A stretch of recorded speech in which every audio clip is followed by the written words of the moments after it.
इस वक्त पूरी दुनिया की नज़र इजराइल और ईरान की जंग पर है। उस एरिया में एक छोटी सी भी एक्टिविटी पूरी दुनिया का ध्यान उस ओर खींच रही है। खासकर पूरी दुनिया का ध्यान ईरान की तरफ ज़्यादा है, क्योंकि ईरान ने जिस तरीके से इजराइल के ऊपर हमले किए हैं और उन हमलों में इजराइल को जो नुकसान पहुंच रहा है, जो मंजर वहां से देखने को मिल रहे हैं, पूरी दुनिया की नज़र ईरान की ताकत पर टिकी हुई है। ईरान परमाणु हथियार बना रहा है, उसको हम परमाणु हथियार नहीं बनाने देंगे। इसी से इस जंग की शुरुआत हुई थी और इसी के चलते हुए ईरान के ऊपर हमले हुए। अभी तकरीबन रात के 2 बजे हैं। मैं इस वीडियो को रिकॉर्ड कर रहा हूं ताकि ये वीडियो आपके पास सुबह जल्दी पहुंच जाए। इस वीडियो में सिर्फ एक टॉपिक की खबर नहीं है, खबरें बहुत सारे टॉपिक पर हैं और हमारी जो भी वीडियो होती है उसमें सिर्फ एक टॉपिक कवर नहीं करते हैं। बहुत सारे जो लेटेस्ट अपडेट होते हैं उसको हम अपने तरीके से बताने की कोशिश करते हैं। तो अभी कुछ देर पहले की खबर है, अचानक से एक खबर आई कि ईरान के अंदर भूकंप आया है। 5.5 इसकी तीव्रता थी, कुछ जगहों पर 5.2 तीव्रता का भूकंप था। जैसे ही भूकंप की खबरें आई, जमीन हिली तो ईरान के काफी सारे इलाकों में लोग घबरा गए कि आखिर ये क्या हुआ, भूकंप कैसे आ गया। खबरें चलने लगी कि बंकर बस्तर बम तो नहीं गिरा दिया है। कुछ खबरें ऐसी भी चली कि आयतुल्लाह खामनेई का जो बंकर है उसके ऊपर बंकर बस्तर बम गिरा दिया, जिस वजह से जमीन हिली, भूकंप आया। क्योंकि इस वक्त पूरी दुनिया की नजर ईरान के ऊपर टिकी हुई है। इजराइल तो अपने आप को सुपर पावर कहता ही है, लेकिन ईरान अपनी ताकत दिखा रहा है इस वक्त, जो उसको देखकर पूरी दुनिया हैरान है। यूरोपीय देश, इजराइल और अमेरिका लगातार इस कोशिश में लगे हुए हैं कि किसी भी तरीके से ईरान परमाणु ताकत ना बन जाए। जब खबर भूकंप की आई तो चर्चाओं का बाजार गर्म हो गया कि हो सकता है कि ईरान ने परमाणु टेस्ट कर लिया हो, क्योंकि लगातार यही कहा जा रहा है कि आज नहीं तो कल बहुत जल्द ईरान परमाणु ताकत बनने वाला है, या हो सकता है कि ईरान परमाणु ताकत बन भी गया हो। खबर इसलिए ज्यादा चर्चा में आई क्योंकि ये जो भूकंप आया है वो एक ऐसे एरिया में आया है जहां पर फोर्डो परमाणु केंद्र है, उससे कुछ ही किलोमीटर की दूरी पर भूकंप के झटके महसूस किए गए हैं। जो सबसे बड़ा परमाणु केंद्र बताया जा रहा है ना, ईरान का फोर्डो परमाणु केंद्र, वहां की बात हो रही है।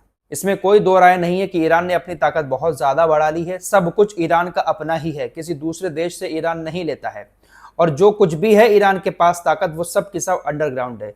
ईरान की सारी मिसाइलें, जो मिसाइल सिटी है वो भी अंडरग्राउंड ईरान ने बनाई। इसके अलावा जो फाइटर जेट खड़े रहते हैं ईरान के, वो कोई खुले मैदान में नहीं रहते हैं, वो भी अंडरग्राउंड रहते हैं, पता ही नहीं चल पाता है कहां पर हैं। सब कुछ ईरान ने अपना अंडरग्राउंड बना रखा है। और ये जो न्यूक्लियर फैसिलिटीज बनी है, इसको भी कहा जा रहा है कि ये भी अंडरग्राउंड बना रखी है। फिलहाल रशिया की तरफ से एक और बहुत बड़ी बात कही गई है। व्लादिमीर पुतिन की तरफ से बाकायदा इस बारे में बात की गई है कि हमने आयतुल्लाह खामेनेई से 2016 में कहा था कि आप हमारा एयर डिफेंस सिस्टम ले लो, जो S-400 है, जो भारत के पास भी है, रूस का एयर डिफेंस सिस्टम।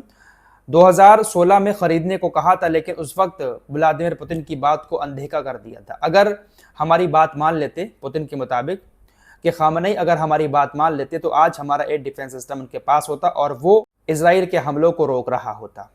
इस वक्त जो ईरान के पास एयर डिफेंस सिस्टम है वो उसके अपने ही हैं, और जितना उनसे हो रहा है वो काम कर भी रहे हैं, अब तक ईरान को बचाए हुए हैं।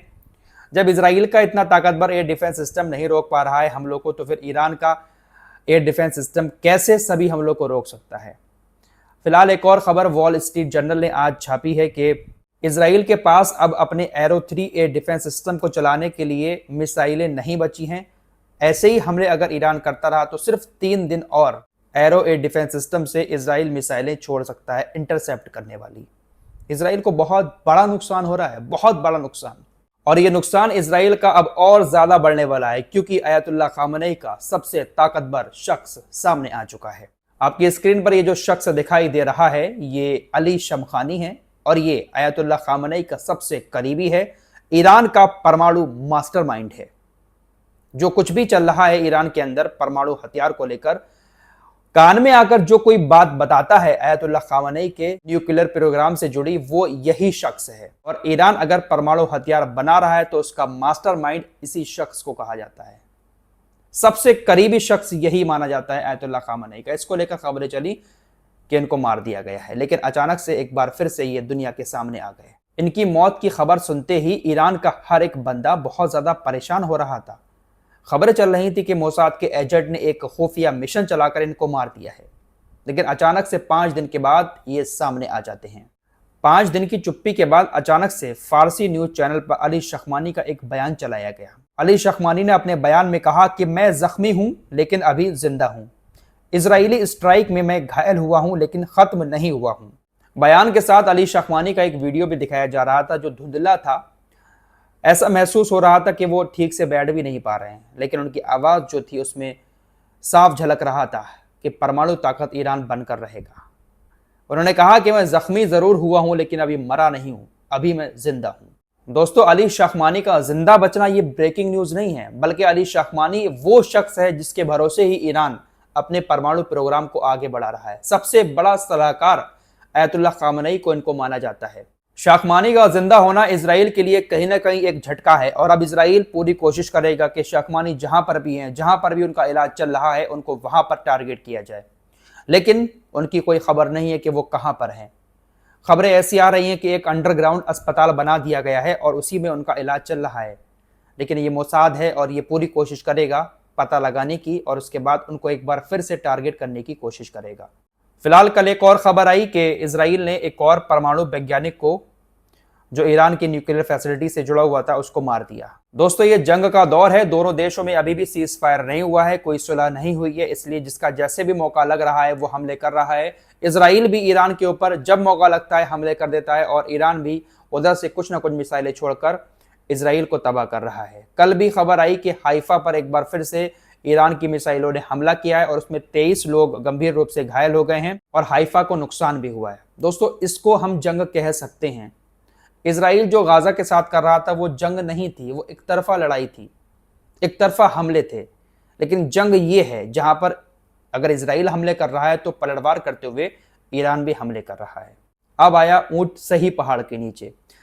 बेंजामिन नेतन्याहू ने, कल भी मैंने बताया था इस बारे में, कि दौरा किया उन इलाकों का जहां पर ईरान की मिसाइलों ने तबाही मचाई है, तो वहां पर बड़ा इमोशनल होकर कह रहा था कि देखिए, ये जो जंग चल रही है इसमें हर इंसान अपना कुछ ना कुछ खो रहा है। कोई अपने लोगों को खो रहा है, कोई अपने घर वालों को खो रहा है, सब अपना अपना पर्सनल कुछ इस जंग में खो रहे हैं।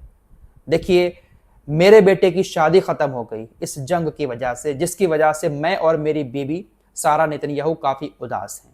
ईरान के हमलों में जिन इजरायली यहूदियों की जान चली गई, उनका कंपैरिजन ये अपने बेटे की शादी से कर रहा है कि मेरे बेटे की शादी भी नहीं हो पाई। ये बयान इजरायली यहूदियों को काफी बुरा लगा और उसकी काफी आलोचना हो रही है। फिलहाल एक और बहुत बड़ी और एक बहुत जरूरी खबर आपको बता दूं। वैसे तो ये कल की खबर है, कल की वीडियो में बताने से चूक गया था, लेकिन अब बता दे रहा हूं। हमारे देश के अंदर बहुत सारे लोग हैं जो ईरान का विरोध कर रहे हैं और इसराइल के सपोर्ट में कह रहे हैं कि खत्म कर दो ईरान को। ईरान भारत का कहीं से कहीं तक दुश्मन नहीं है। भारत के ईरान से किसी तरह की कोई भी मतभेद नहीं है। हमें तेल भी देता है भाई आराम से। अगर कभी कोई बहुत बड़ी इमरजेंसी पड़ी तो भी सबसे पहले ईरान के जरिए ही हमारे यहाँ पर तेल आ पाएगा। और ईरान से बहुत सारे जगहों पर जाने का रास्ता भी हमारा साफ है। रूस से तेल आने में टाइम लगेगा, लेकिन ईरान से बहुत जल्दी आ जाएगा। ईरान से हमारे किसी तरह के कोई मतभेद नहीं है और ईरान कितना ज्यादा हमारे साथ अच्छे ताल्लुक रखता है, इसका सबूत उसने आज फिर दिया। आपको तो मालूम ही है कि बहुत सारे भारतीय इस वक्त ईरान के अंदर फंसे हुए हैं। ईरान ने अपना एयर स्पेस बंद कर रखा है, कोई भी फ्लाइट किसी भी तरह की नहीं उड़ रही है। इसलिए बहुत सारे लोगों को जमीनी रास्ते से जाने की इजाजत ईरान ने दी और पूरा सहयोग किया और बहुत सारे लोग आर्मेनिया पहुंचे, आर्मेनिया से फ्लाइट के जरिए वापस आए भारत। लेकिन ये प्रोसेस काफी लंबा हो रहा था। अभी भी भारत के बहुत सारे लोग ईरान के अंदर मौजूद हैं।